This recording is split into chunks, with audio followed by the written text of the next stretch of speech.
Hi అండి. Welcome back to SS Telugu audio నవలలు. ఈరోజు మీరు వినబోయే నవల 'పూజారిణి'. కోడూరి కౌసల్యాదేవి గారు రచించారు. ప్రేమలతాదేవి గారు ఈ నవల చదవమని చాలాసార్లు కోరడం జరిగింది వారి కోరిక మేరకు. ఇక నవల్లోకి వెళ్ళిపోదాం. కళ్యాణగుణ సంపన్నం కర్ణాంతతాయత లోచనం కౌసల్యా తనయాం రామం కలయే కమలాపతిం.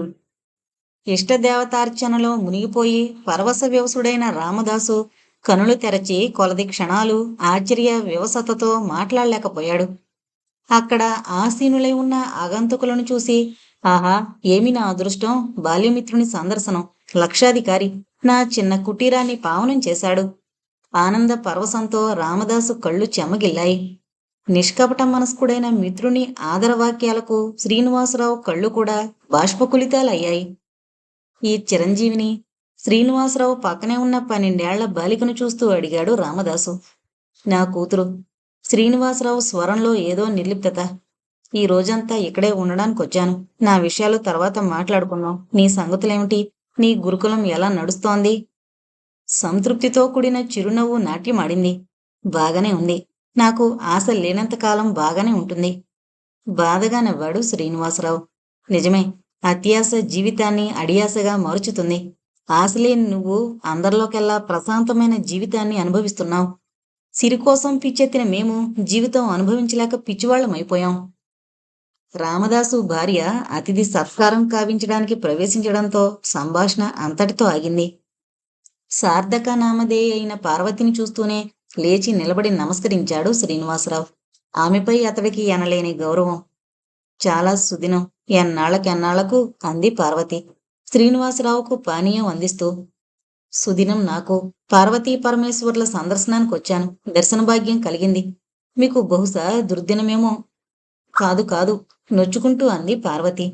ఏంటంత నిరాశగా ఉన్నారు? వర్తక వ్యాపారాలన్నీ క్షేమమే కదా? పరివారమంతా కుశలమేనా? అంది బెదురుగా కొత్తగా చూస్తున్న మీరాను దగ్గరకు తీసుకుంటూ. చెబుతానులేండి రాత్రికి. అంతా కుశలమే. ఆ రోజు సంగీత పాఠాలను నేర్చుకోవడానికి వచ్చిన శిష్యులందరికీ సెలవిచ్చి పంపించేసి రామదాసు తన బాల్యమిత్రునితో కబుర్లలో పడ్డాడు. ప్రస్తుతం 25 మంది విద్యార్థులున్నారు నాకు. సాధారణంగా ఏడాదికి 4 విద్యార్థులు ప్రతిభావంతులుగా పేరు తెచ్చుకుంటున్నారు. ఏదో అలా ఆ సంగీత సేవతో పాటు నా జీవితం కూడా గడిచిపోతోంది. రాత్రి భోజనానంతరం కుటీరాన్ని ఆనుకునున్న పెద్ద ఆవరణలో పండు వెన్నెల కింద పక్కలు పరుచుకుని కూర్చున్నారు అందరూ. మర్నాటి ఉదయపు పూజకు ఒత్తులు చేసుకుంటోంది పార్వతి దూరంగా కూర్చుని. చల్లని పిల్లగాలులు పలకరించి పోతున్నట్లున్నాయి పదే పదే. సుమ పరిమళాల ఆహ్లాదత రామదాసు మధుర మనోజ్ఞతను చాటి చెప్తున్నట్లుగా ఉంది. మీరా ఆదమరిచి నిద్రపోతోంది. రామదాసు హఠాత్తుగా నిశ్శబ్దాన్ని ఛేదిస్తూ ప్రారంభించాడు శ్రీనివాసరావు. మీరా బాధ్యతను స్వీకరిస్తావా? స్వీకరించమని అర్థించడానికే నేనొచ్చాను. నిశ్శబ్దతలో విన్న ఈ అనుకోని వార్త రామదాసు దంపతులను కొద్ది క్షణాలు స్థాణువులుగా మార్చింది.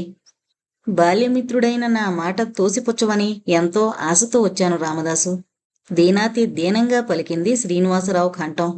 నీకే భయమూ అక్కర్లేదు.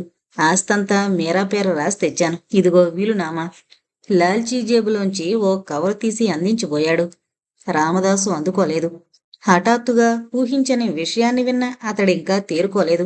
అతడి సతీమణి కూడా చేస్తున్న పనిని విస్మరించి నిర్నిమేష దృక్కులతో చూడసాగింది. ఇక మీరాను నేను స్వయంగా పెంచలేను రామదాసు. నా ఇంట మీరా అష్టకష్టాలు పడుతోంది. దుఃఖంతో శ్రీనివాసరావు గొంతు బొంగురుపోయింది. అప్పటికి కొంత జాగ్రత్తావస్థను పొందిన రామదాసు విచలితుడైనట్టు స్నేహితుని 2 చేతులు పట్టుకుని తదేకంగా ముఖంలోకి చూస్తూ, ఏంటిది? ఏంటి వింటున్నా సీను నేను? అని ఆత్రంగా ఆర్ధస్వరంతో అడిగాడు. నిర్జీవంగా నవ్వాడు శ్రీనివాసరావు. సరిగానే వింటున్నాం. కల్పకం సంగతి నీకు తెలుసు అని తలవాల్చుకున్నాడు. తెలుసు, మెల్లగా అన్నాడు రామదాసు. కల్పకం లేకపోయినా ఆమె ప్రభావం మీరాకు సుఖశాంతులు లేకుండా చేస్తోంది. అష్టైశ్వర్యాధిపతి పుత్రికైనా మీరా పాపం పుణ్యం తెలియని ఈ పాలుగారే 12 ఏళ్ల ప్రాయంలోనే పడరాని మాటలు పడుతోంది అందరి చేత. ఎందుకో ఒకందుకు ఆ లేత మనసు బాధపడని రోజు లేదు, ఏడవని క్షణం లేదు. ఇది నేను భరించలేకుండా ఉన్నాను రామదాసు. ఇంకా నేను వివరించలేను, నువ్వు అర్థం చేసుకోగలవు. "ఉమ్, మరి చెప్పకు, నేను అర్థం చేసుకోగలను." బాధ పరితప్తతతో ఆసక్తుడయ్యాడు రామదాసు. "నీ మనసు దేవతా నిలయం, నీ ఇల్లే దేవతా మందిరం. ఈ పవిత్ర ప్రదేశంలో మీరా ఏ కల్మషము అంటకుండా హాయిగా పెరగగలదు. ఇంత బొందుబలం ఉండగా ఇంత ప్రత్యేకంగా నీ దగ్గరికి ఎందుకు తెచ్చానని నీకు సంకోచంగా ఉండొచ్చు. ఎంతటి వారైనా నైత్యము లోభత్వము లేని మనుషులు నాకింతవరకు కనపడ్డం లేదు, నువ్వు మినహా. అందుకే ఇక్కడ మీరాకు కొంచెం ఆశ్రయమీ రామదాసు. మీరాకు కావలసింది తల్లి ప్రేమ, సరైన ఆడదక్షత, శిక్షణ. నీ మాటలు వింటుంటే నాకు ఏం చెప్పడానికి నోరు రావడం లేదు శ్రీను. మీరా నాకు బరువు కాదు, లక్ష్మి నా ఇంట అవతరించిందనుకుంటాను. నేను బాధపడుతోంది నీకోసం. మీరా పేర ఆస్తి రాశానంటున్నావు. అంటే అంటే నువ్వు..." నేను బరువుగా నిశ్వసించాడు శ్రీనివాసరావు. "కొంత పైకము ఆస్తి ఉంచుకున్నాను చేతిలో. నా భవిష్యత్తేంటో నాకే తెలీదు. దూర దూరాలకు, నేనెవరో ఏంటో తెలియని మారుమూల ప్రదేశాలకు పోవాలని ఇక్కడ నేను బ్రతకలేకుండా ఉన్నాను." సీను వింటూనే భరించలేనట్టుగా చెవులు మూసుకున్నాడు రామదాసు. "నువ్వు కూడా నాతో ఉండు. హాయిగా బాల్యంలోలా ఉందాం. కాదనుకు, ఇక్కడ నీకే లోటు జరగదు." వింటూనే అనంగీకారంగా తల అడ్డుగా ఊపాడు శ్రీనివాసరావు. "వద్దు. నా దురదృష్టం నిర్మలమైన నీ జీవన గమనాన్ని, ప్రశాంతతను కూడా భస్మీపటలం చేస్తుంది. నన్ను పోని, అన్నీ నిశ్చయించుకునే వచ్చాను. పోతే నువ్వు మనస్ఫూర్తిగా మీరా బాధ్యతను స్వీకరిస్తే నేను నిశ్చింతగా వెళతాను." బాల్య స్నేహితుని స్థితికి వగస్తున్న రామదాసు అధోవదనంతో మౌనం దాల్చాడు. "నాకు తెలుసు రామదాసు." లేని నవ్వు తెచ్చుకుంటూ సస్నేహంగా భుజంపై చేయి వేశాడు. "నా కోసం నీ మనసు ఏడుస్తోంది, కానీ తప్పదు. ఇదంతా నా స్వయంకృత అపరాధం. భయపడకు. నాకై నేనేమీ అయిపోను. మృత్యువు తనంత తానొచ్చి వరించే వరకు. అప్పుడప్పుడు ఉత్తరాలు రాస్తుంటాను. నేనిచ్చిన చిరునామాకు మీరా యోగక్షేమాలు తెలుపుతూ ఉండు." "సరే, దైవనిశ్చయం. నిశ్చింతగా వెళ్ళు. కానీ సంతోషంగా మన పునఃసమాగమం జరగాలని దైవాన్ని ప్రార్థిస్తున్నాను. ఒక్క మాట, మీరా నా బిడ్డగా ఎవ్వరికీ చెప్పకు. ఎలాగో ఏదో సర్ది చెప్పు. చూసావా, నా కోసం నీ నియమాన్ని ఉల్లంఘించడానికి కూడా ప్రోత్సహిస్తున్నాను. నీ చేత అసత్యం చెప్పిస్తున్నాను. నా విషయం తెలిస్తే తల్లి చరిత్ర అన్నీ బయటపడతాయి. మీరా బ్రతుకు ఎప్పటికీ బాగుపడదు. పెళ్ళే కాదు, మరో మాట, నేను శాశ్వతంగా వెళ్ళిపోతున్నట్లు మీరాకెప్పట్లో తెలియకూడదు. కాలక్రమేణా పెద్దదై తానే గ్రహిస్తుందని." శ్రీను బాధగా కణతలు రుద్దుకున్నాడు రామదాసు. "చూసావా దైవం లీలలు. సంతానహీనుణ్ణు, పారలౌకిక చింతనతో వైరాగ్య జీవితాన్ని గడుపుతున్న నన్ను తిరిగి సంసార బాధ్యతలతో, భావబంధాలతో బంధించి వేస్తున్నాడు. కాని అంతా దైవేచ్ఛ." "ఏంటి మీ ఆంతర్యం? ఎలా పెరుగుతుంది మీరా ఇక్కడ?" అంతా గాఢ నిద్రలో మునుగున్న అపరాత్రి వేళ అతి ఆగ్రహావేశి అయి తన అయిష్టతనంతను ప్రదర్శిస్తూ ప్రశ్నిస్తోన్న పార్వతిని తిలకించి నిర్విణ్యుడే అయ్యాడు రామదాసు. ఆయన అడగడం ఇదేదో అతి సామాన్య విషయంలా మీరు సరేనండం చాలా బాగుంది. నా అవసరమే లేదా? నన్ను అడగనక్కర్లేద్దా? ఎలా పెంచుతారు? పరాయి బిడ్డ, అందున ఆడపిల్ల, ఎంత బాధ్యత! ఎన్నిన్ని బరువుల ఆడపిల్లంటే, అందున మీరా తల్లి." "ఆపు పార్వతి, ఆపు." ఆమె మాటలు పూర్తి కాకుండానే నోటికి తన చెయ్యి అడ్డు పెట్టాడు అర్దింపు స్వరాన. "లోకమందరిలాగే నా భార్య కూడా ఒక అభంశుభం తెలియని పసిదాన్ని ఇలా సత్కరిస్తుందని ఎన్నడూ అనుకోలేదు పార్వతి. భగవానుని ప్రసాదంగా స్వీకరిస్తావనుకున్నాను. ఎడారి జీవితానికి పన్నీటి వానగా భావిస్తావు, మురిసిపోతావనుకుని స్నేహితునికి మాటిచ్చాను." మెల్లమెల్లగా ఒక్కో మాటనే ఉచ్చరిస్తోన్న ఆ కంఠంలో అనిర్వచనీయమైన బాధ సుడులు తిరిగింది. తన వైఖరి పట్ల భర్తకు కలిగిన తేలిక అభిప్రాయం విన్న పార్వతి బాధపడింది. "నన్ను మీరు అర్థం చేసుకోలేకపోతున్నారు. ఒకరిపై జాలి, సానుభూతి కలగడం వేరు, వారి బాధ్యతలను పూర్తిగా నెత్తికెత్తుకోవడం వేరు." "వెర్రిదానా." మహా వేదాంతి వలె కనిపించాడు ఆ క్షణంలో పార్వతికి. చిరునవ్వుతో మాట్లాడుతున్న రామదాసు, "ఆనాడు వాల్మీకి ఇలా అనుకుంటే జానకి ఏమై ఉండేది?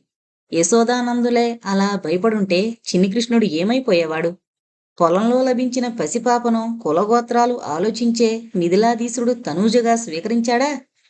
తెలిసిన విషయాలే అయినా ఈనాడు సందర్భాన్ననుసరించి కొత్త సందేశాన్ని వినిపించసాగాయి వింటున్న పార్వతికి. "పార్వతి." స్థిరంగా గంభీరంగా సంబోధించాడు రామదాసు. "నిన్నెప్పుడూ నేను ఆజ్ఞాపించే అవసరం కలగలేదు. ప్రతి విషయంలోనూ నన్ను అర్థం చేసుకుంటూ వచ్చావు. మరి ఈనాడు స్నేహితునికిచ్చిన మాటను వెనక్కు తీసుకోమంటావు? పాపపుణ్యాలు ఎరుగని పసిబాలికను చేరదీసి అమ్మవవుతావో నిర్ణయం నీకే వదిలేస్తున్నాను. నా ఉద్దేశంలో కుశలవులకు జన్మనిచ్చిన సీతారాముల కంటే ఆశ్రయాన్ని, రక్షణను, శిక్షణను ఇచ్చిన వాల్మీకి ఘనుడు. శ్రీకృష్ణ భగవానుణ్ణి కన్న దేవకి కంటే అమ్మ అని పిలిపించుకుంటూ ప్రియమారా పెంచిన యశోద ధన్యురాలు. కడుపున కనకపోయినా మైథిలిని పెంచిన జనకరాజు ధన్యుడు. కక్కదల్లిపోయిన పార్వతి కళ్ళు అశ్రుపూరితాలయ్యాయి. ఆమె పెంకి మనిషి కాదు, రాక్షసత్వం అసలే లేదు. రామదాసుకు తగిన భార్య సుగుణశీల. అందుకే అతడి ఉపదేశం విని ఆమె మనసున కుశంకలు తొలగిపోయాయి. భర్తలో ఆ క్షణాన్న దైవాన్నే దర్శించిన ఆమె తనువు తన వయసును మరిచిపోయి అతడి చేతుల్లో ఇమిడిపోతూ, క్షమించండి, అపార్థం చేసుకోవద్దు. మీ మాటలను నేను నిలబెడతాను. ఈ క్షణం నుండి మీరా మన బిడ్డ అంది మనఃపూర్వకంగా. నాకు తెలుసు పార్వతి, నాకు తెలుసు నీ మనసు. ఆనంద బాష్పాలు రాలాయి రామదాసు నేత్రాల నుండి. అయితే కుమార్తెతో శాశ్వత వియోగం ఏర్పడబోతున్న శ్రీనివాసరావు నిద్రపట్టక బాధపడుతూ తమ ఈ సంభాషణంతా ఆద్యంతం విన్నట్లు ఆ దంపతులకు తెలియదు. నిశ్చింతతతో కూడిన నిశ్వాసం వదిలి నిద్రకు ఉపక్రమించాడు శ్రీనివాసరావు. అదిలించేవారు విదిలించేవారు లేక స్వేచ్ఛగా సంతోషంగా వనరాణి వలె ఆ ప్రశాంత కుటీర ప్రాంగణంలో తిరుగాడుతున్న కుమార్తెను తృప్తిగా చూసుకున్నాడు శ్రీనివాసరావు. ఆనంద విషాదాలు మిళితమై నర్తిస్తున్నాయి అతడి మనసులో. ఒక ముఖ్యమైన పని గురించి వెళుతున్నాను తల్లి, వీలైనంత త్వరగా వచ్చేస్తాను. అంతవరకు ఇక్కడుండు అంటూ అక్కున చేర్చుకున్న తండ్రిని పెనవేసుకుని భోరుమంది మీరా. అనుభవాలు ఆమెకు వయసుకు మించిన విజ్ఞతను సంతరింపజేశాయి. తండ్రి నిర్ణయం ఏంటో అర్థమయ్యి కానట్లుగా ఉన్నది ఆమె ఆంతర్యంలో. ఆ ఇంట నేనెవరికీ అవసరం లేదు కనుక నన్నిక్కడ వదిలేస్తున్నారేమో నాన్నగారు అనే అనుమానం కూడా మీరా మనసున మెదిలి అంతలోనే విస్తృతమైన భయోత్పాతం కలిగించి, త్వరగానే వస్తారు తల్లి, చూడు మేమున్నాం నీకు, ఇక్కడ ఏం తక్కువ చెప్పు నీకు. ఆదరంగా అశ్రులొత్తుతూ ప్రేమగా ఒడిలోకి తీసుకున్న పార్వతిని తేరిపారా చూసింది మీరా. అటువంటి అనురాగపూరితమైన స్పర్శను, ప్రేమపూర్ణమైన ఒడిని, కరుణామయ అయిన స్త్రీని పూర్వజీవితంలో చూసి ఎరుగదు ఆ బాలిక. 2 రోజులు బెదురుగా తిరిగిన మీరా ఆ రోజుకా రోజు కొంత భయం తగ్గి తిరిగాడుతోంది. కాని ఇంకా బెరుకు పూర్తిగా పోలేదామెకు. ఉదయం వేళల్లో రామదాసు చేసే పూజను దూరంగా గడపకి ఆవల కూర్చుని శ్రద్ధగా చూస్తుంది. పూజా కుంకుమ పుష్పాలు ఇయ్యబోతే చెయ్యి దూరంగా ఉంచి అందుకుంటుంది. ఆ చెయ్యి వణుకుతుంది కూడా. భోజనానికి 4 సార్లు పిలిస్తేనే కాని రాదు. వచ్చినా భయంగా ఏమీ అడగదు. సగానికి సగం వదిలేసి లేచిపోయి తన పళ్ళెం గ్లాసు అన్నీ తానే శుభ్రపరిచి వేరుగా ఉంచుతుంది. తనకై తాను మాట్లాడదు. ఏ వృక్షఛాయలోనో ఏ పొదరింటి చాటునో గంటల తరబడి కూర్చుంటుంది, దీర్ఘాలోచన నిమగ్నురాలై. ఈ ఏకాంత ప్రేమికను ఎలా సరిచేయడం? ఆ లేత ముఖంలో విచారాన్ని ఎలా చెరిపెయ్యాలి? ఆ మందకొడితనాన్ని ఎలా మాపి చురుకు పుట్టించాలి? రామదాసు దంపతులకు మీరా ఒక సమస్య అయింది. తలదువ్వి జడవేస్తూ ఎన్నో అడుగుతుంది పార్వతి. మీరా మాట్లాడదు, నేలచూపులు చూస్తుంది అంతే. అలా 4 రోజులు గడిచాయి. ఇలా కాదు, ఈ పిల్లకు పనులు చెప్పి చేయించి దారిలోకి తేవాలి అనుకున్న పార్వతి, మీరా, బాబాయ్ గారి పూజ వేళవుతోంది, మందిరం దగ్గర అన్నీ సిద్ధం చేయి, పూలు కోసుకురా అంది 5వ రోజు ఉదయాన. మీరా కళ్ళు భయాచర్యాలతో కదలడాయి, కాని కదలలేదు అక్కడి నుండి. వెళ్ళమ్మా మీరా, చూడు ఒక్కత్తెను, నేను పెద్దదాన్ని, ఎన్ని పనులు చేసుకోను, కాస్త సాయం చెయ్యవు. మీరా ఈసారి మాట్లాడింది. నేను దేవుడి గదిలోకి వెళ్ళకూడదట కదా, మీకు తెలీదనుకుంటాను. ఏం, ఎందుకని? పార్వతి విస్మయం. ఏమో, అవనత వదనంతో మంద్రస్వరాన బదులు పలికింది మీరా. అక్కడందరూ అలా అంటారు, నేను పాపిష్టిదన్నట. కన్నీరు కనిపించకుండా ముఖం పక్కకు తిప్పుకుంది. సానుభూతితో ద్రవించిపోయింది పార్వతి హృదయం. మీరా ఎంతటి ఘోర నరకం అనుభవించొచ్చిందో అర్థం చేసుకోగలిగిన ఆమె అందుకే కన్నతండ్రి ఆమెను అంత సాహసించి తాముకు అప్పగించాడని తెలుసుకుంది. చేస్తున్న పనిని ఆపి లేచొచ్చి ఒక్కసారిగా మీరాను దగ్గరకు తీసుకుంది. ఎవరమ్మా, ఎవరనేవారు, ఎవరున్నారక్కడ? ఆరాగా అడిగింది. మీరా నెమ్మదిగా చెప్పింది. పిన్ని, అత్తయ్యలు, చెల్లెళ్ళు, తమ్ముళ్ళు అందరూ ఉంటారు. పిన్నంటే? మా అమ్మ ఎక్కడికో వెళ్ళిపోయిందటగా, అంచేత నాన్నగారు పిన్నిని మళ్ళీ పెళ్లి చేసుకున్నారట. పిన్ని, అన్నలు, తమ్ముళ్ళు చాలా మంది ఉన్నారక్కడ. ఎవరికీ నేను అక్కర్లేదు, అందరూ నన్ను తిడతారు, పిన్ని పిల్లలు కూడా. మరి మీ నాన్నగారు? నాన్నగారికి భయం వాళ్ళంటే. నిట్టూర్చింది పార్వతి. పోనీలే తల్లి, ఆ గొడవ వదిలే. వాళ్ళని మరిచిపో. ఇక్కడ నిన్నెవరూ ఏమీ అనరు. నీ ఇష్టం వచ్చినట్లు హాయిగా ఉండు. చందమామ లాంటి నిన్ను ఎలా తిట్టగలిగేవారు? ప్రేమాతిశయంతో బొంగురు పోయింది ఆ కంఠం. వెళ్ళు. పూజామందిరం శుభ్రం చేసి ముందు బాబాయ్ గారికి ఏమేం కావాలో చూడమ్మా. తర్వాత నాకు వంట పని సాయం చెయ్యాలి. త్వరగా రా మరి. అస్పృశ్యగా, అవాంఛితగా, విదిలింపులు, చేదరింపులు నడుమ నిరాశను వరించి పెరిగిన అభాగ్య బాలికకు ఇంతకంటే పండగ, సంతసము ఏముంటాయి? ఎన్నడూ లేని వింతకాంతి స్థావరం చేసుకుంది మీరా కళ్ళల్లో. గమనించిన పార్వతి త్వరగా శ్వాస పీల్చుకుంది. మీరా పూలు కోయడానికి వెళ్ళిపోయింది ఆనందంగా. స్నానం చేసొచ్చిన రామదాసును భార్య రహస్యం అడుగుతున్నట్లుగా అంది. శ్రీనివాసరావు ముందు భార్య చనిపోయిందా? రామదాసు ఆమెకెప్పుడూ ఈ వివరాలు చెప్పి ఉండలేదు. శ్రీనివాసరావు అతనికి మంచి స్నేహితుడని మాత్రమే అది వరలో ఆమెకు తెలుసు. చెడు వినకు అనకు అనే స్వభావం రామదాసుది. వివరాలడుగుతున్న భార్యను రామదాసు తేరిపారా చూశాడు. ఈ వివరాలు నీకు చెప్పడం అవసరమే అనుకుంటాను. ఒక్క నిమిషం ఆగి మెల్లగా అన్నాడు. శ్రీను మొదటి భార్య చనిపోయింది. రెండో భార్య మీరా తల్లి. మీరాకు 12 ఏళ్ల వయసున్నప్పుడు బిడ్డను, సంసారాన్ని, సర్వాన్ని వదిలి వెళ్ళిపోయింది. ఆ శ్రోత నివ్వెరపాటుతో నిలబడిపోయింది. ఎక్కడికి వెళ్ళిపోయింది? ఎంతో ఆశ్చర్యం ఆ స్వరంలో.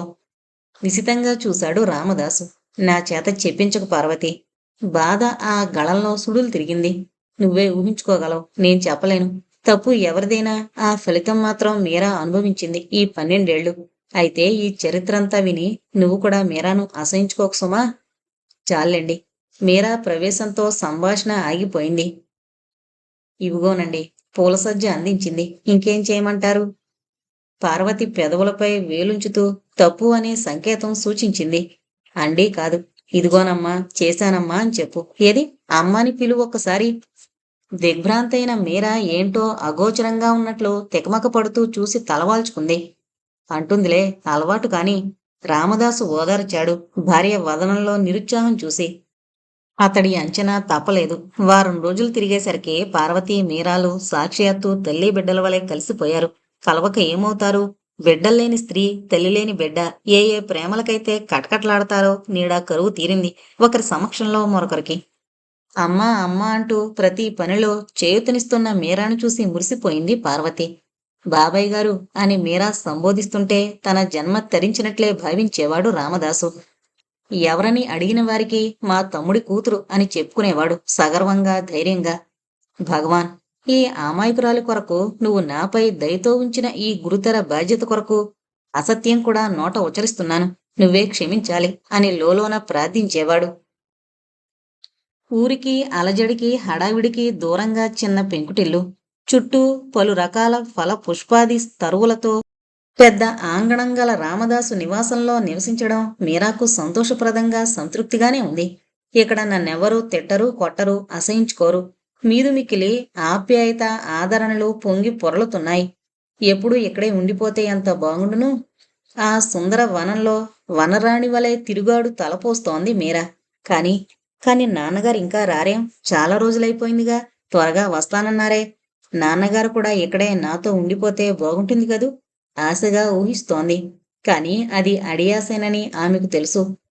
అంత గొప్ప మేడ, పరివారము, ధన సంపద అన్నీ వదులుకుని నా ఒక్కతి కోసము నాన్నగారు ఈ పేదింట్లో ఇంత సామాన్య జీవితం గడపడానికి ఎందుకొస్తారు? రోజులు గడిచిన కొలది మీరా మనసున అనుమానం స్థిరపడసాగింది. నాన్నగారికి కూడా నేనక్కర్లేదు. అందుకే నన్ను ఈ పిల్లలు లేని వాళ్ళకి పెంపకం ఇచ్చేశారు కాబోలు. నాన్నగారికి కూడా నేను వెగటయ్యానా? నేనేం పాపం చేశాను? స్వాదిష్టమైన పానకంలో పుల్ల అడ్డుపడినట్లుగా, వేడివేడి పాయసం గొంతు దిగక బాధ పెట్టినట్లుగా ఉంది మీరా పరిస్థితి. నరక సదృశ్యమైన వాతావరణం నుండి విముక్తి లభించి ఆహ్లాదకరమైన జీవితం గడుపుతున్నప్పటికీ కన్నతండ్రి కూడా తనను త్యజించాడనే సత్యం ఆమెను అంతరాంతరాలలో తొలిచివేయసాగింది. నిశ్శబ్దంగా ఆ చెట్ల నడుమ ఆసీని అయిన మీరా ఎన్నో తలపోతలతో సతమతమవుతోంది. ఆ వృక్షాగ్రాన కపోతాంగనలు ఎంత ప్రేమగా గూటిలో ఉన్న చిన్ని చిన్ని పిల్లలకు ఆహారం తెచ్చి అందిస్తున్నాయి. ఆ చిన్ని నోళ్లు ఎంత తహతహతో అందుకుంటున్నాయి. అటు చూడు, ఆ పిచ్చుక కూనలు ఎంత ముద్దుగా ఉన్నాయి. తల్లి పిచ్చుక వాటికి మెల్లమెల్లగా ఎగరడం బోధిస్తోంది. మగపిచ్చుక ఒక కొమ్మపై కూర్చుని నాలుగు వైపులా పహారా కాస్తోంది, ఆలుబిడ్డలకు ఆపద వాటిల్లకుండా. అంత చిన్న జీవులైనా ఎంత పెద్ద ఆలోచన వానికి. ఎవరో రాయి విసురుతున్నారు. గోడపై అంతవరకు బైఠాయించిన మరకటం చటుక్కున పిల్లను పొట్టకు హత్తుకుని పరుగడసాగింది. పిల్లలను వెంట నిడుకొని ఆహారాన్వేషణ కావించుతోన్న కోడి కొకొకో అంటూ నేల దువ్వి దువ్వి ముక్కుతో పొడిచి పొడిచి మరీ గింజలు ఏరి పెడుతోంది పిల్లలకు. తన్మయత్వంతో ఆ దృశ్యాన్ని తిలకిస్తోన్న మీరాకు ధ్యానభంగం కలిగించింది అంబా అనే లేగదూడ అరుపుతో. అంబా సమాధానంగా ప్రతిధ్వని వినవచ్చిన దశ ఆసక్తిగా చూసిందామె. బయటకు మేతకు పంపబడిన గోవు తిరిగొచ్చినట్లుంది. రెండంగలతో దూకుతూ వచ్చి ప్రేమ పొర్లి పొరలగా బిడ్డ వడలంతా నాకసాగింది. మీరా కనులు గండిపడిన తటాకాల చందమయ్యాయి. ఈ భువనమంతా ప్రేమమయం, అనురాగపూరితం. మానవుల కంటే ఎంతో అల్పమైన విహంగ శాబకాదుల సంతానాలు కూడా తల్లిదండ్రుల ప్రేమభాక్కులు. పక్షులే కాని పశువులే కాని జననీ జనకుల ప్రేమభాజనమైన జీవనం ఎంత ధన్యమైంది. నేనెంత దురదృష్టవంతురాలను కాకుంటే మాతాపితృల ప్రేమ రసాప్యాయతకు దూరమవుతాను. అసురు పరిపూర్ణలోచని అయి పొలుతెగని ఆలోచనలతో కొట్టుకుపోయిన మీరాకు ఎవరో ఒకరు పలకరించే వరకు కాలగమనమే తెలియరాదు.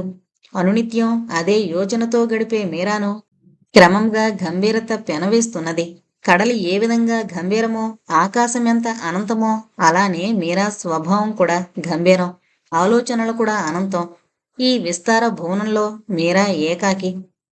ఒంటరిగా కూర్చుని అన్యమనస్కంగా పూలమాల కడుతున్న మీరాను పరిశీలనగా చూశాడు అటుగా వచ్చిన రామదాసు. ఎన్నాళ్ళిలాగా ఈమెకేదో కాలక్షేపం కావాలి కదా అనుకుంటూ మీరా అని పలకరించాడు. పరధ్యాసత నుండి త్రుళ్ళిపడి చూసింది మీరా. ఏంటి ఆలోచిస్తున్నావు తల్లి? ఏం లేదు బాబాయ్ గారు. ఏమీ తోచడం లేదు కదమ్మా. మీరా నుండి ప్రత్యుత్తరం రాలేదు. పాఠశాలలో చేరతావమ్మా, చదువుకుంటావా? వింటూనే భయంతో కంపించింది మీరా. నేటి పాఠశాలలు ఎంత నరక సదృశ్యాలో, సాటి విద్యార్థిని విద్యార్థులతో పాటు అధిక సంఖ్యాకులైన ఉపాధ్యాయులు కూడా ఒక్కొక్కరి పట్ల వారి వ్యక్తిగత చరిత్రను వెలికి తవ్వి ఎలా వ్యాఖ్యానించి చిన్నబుచ్చుతారో స్వానుభవం వలన బాగా తెలుసు మీరాకు. అందుకే ఆమె అయిష్టంగా తల అడ్డంగా తిప్పింది. ఈ రోజుల్లో చదువు ముఖ్యం కదా తల్లి. విశాల నయనాలను రామదాసుపై తిప్పుతూ భావ్యుక్తంగా చూసింది మీరా. నేను చదువుకుంటూనే ఉన్నాను బాబాయ్ గారు ఇంట్లో.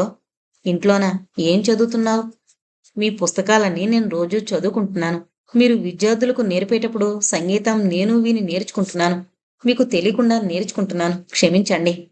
ఆశ్చర్య విపరీత నేత్రాలతో చూడసాగాడు రామదాసు. అంతలో పార్వతి ప్రవేశించింది రంగంలో.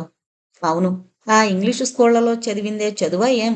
మీరా వంటి తెలివైన పిల్లలకు ఏ స్కూళ్ళు అక్కర్లేదు. చూడండి, ఏళ్ల తరబడిగా మీ వద్ద నేర్చుకుంటున్న పిల్లలందరికంటే చక్కగా పాడుతోంది సంగీతం. అలాగా? నేను వినలేదే. నిజంగా నాకు తోచలేదు సుమా.